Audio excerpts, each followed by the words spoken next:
Assalamualaikum warahmatullahi wabarakatuh. Saya Qurratu Aini, NIM 20102110119. Di sini saya akan mempresentasikan tugas mata kuliah Pancasila, yaitu bagaimana masuknya bangsa lain ke bangsa Indonesia untuk menjajah dan apa yang melatar belakangi negara-negara tersebut. Yang pertama ada Portugis sejak tahun 1509 sampai dengan 1595. Portugis adalah negara pertama yang menjajah Indonesia dengan salah satu tokoh pentingnya yakni Alfonso de Albuquerque. Portugis berhasil mengenalkan Nusantara di dunia Eropa. Awal mula kedatangan Portugis adalah ke daerah Maluku yang dilatar belakangi pencarian rempah-rempah. Kedatangannya pun disambut hangat oleh raja dan rakyat Maluku.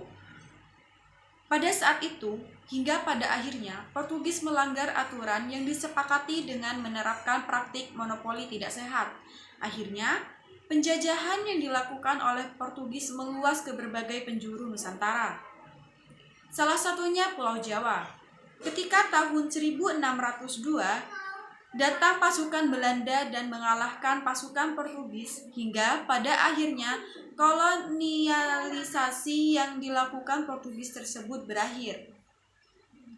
Negara yang kedua adalah Spanyol sejak tahun 1521 sampai dengan 1692.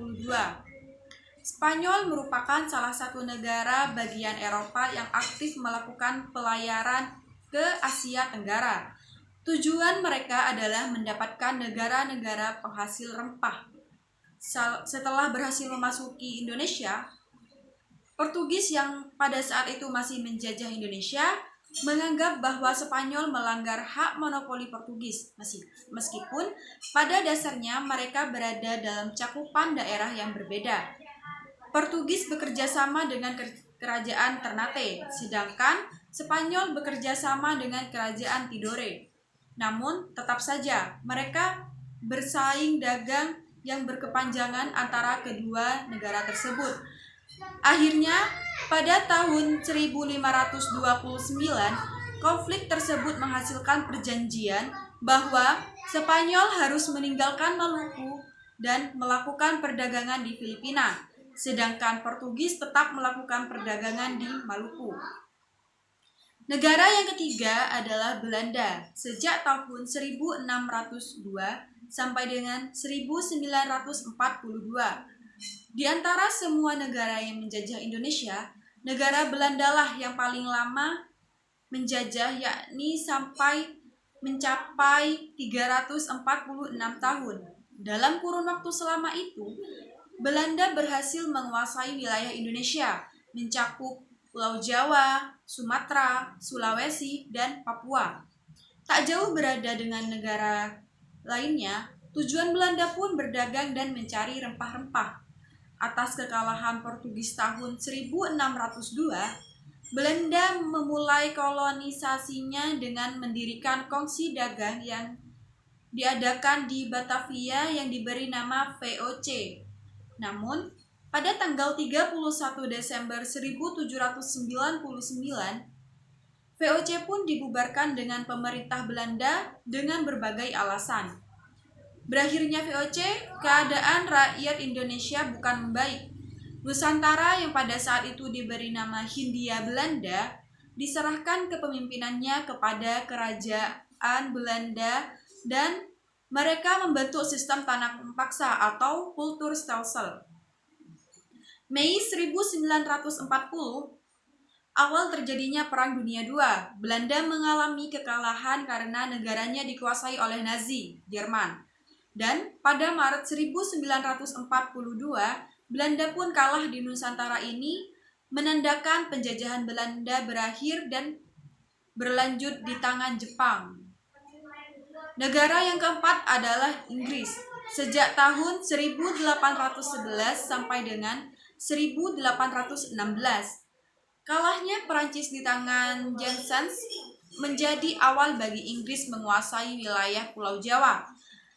Di bawah kepemimpinan Stamford Raffles, Indonesia mengalami banyak perubahan, di antaranya menghapus monopoli dan perbudakan serta membagi Pulau Jawa menjadi 16 keresidenan. Namun, akibat konflik yang terjadi di Eropa antara Belanda dan Inggris, mempengaruhi pula pemerintahan Pulau Jawa yang saat itu berada di tangan Inggris. Dari konflik ini terbentuklah perjanjian bahwa Belanda secara resmi kembali menjajah dan menguasai seluruh wilayah Nusantara. Negara yang kelima merupakan negara yang terakhir, yaitu Jepang. Sejak tahun 1942 sampai dengan 1945. Di awal kedatangannya, 8 Maret 1942, Jepang bersikap baik dan berencana membantu memerdekakan Indonesia.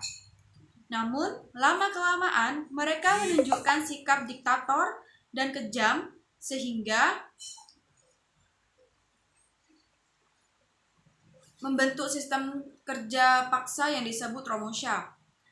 Tak hanya itu, Jepang pun membuat organisasi kemiliteran yang tak lain tujuan awalnya adalah untuk melawan pasukan Amerika Serikat dan sekutunya karena Jepang terlibat dalam Perang Dunia II.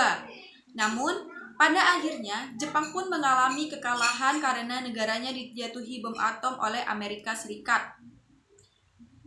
Akhirnya, setelah kejadian tersebut, Jepang diambang kekalahan dan akhirnya ia menepati janjinya membantu kemerdekaan Indonesia. Pada tanggal 15 Agustus 1945, Jepang pun menyatakan menyerah dan ini menandakan berakhirnya penjajahan yang dilakukan oleh Jepang. Cukup sekian presentasi dari saya. Atas kekurangnya saya mohon maaf. Wassalamualaikum warahmatullahi wabarakatuh.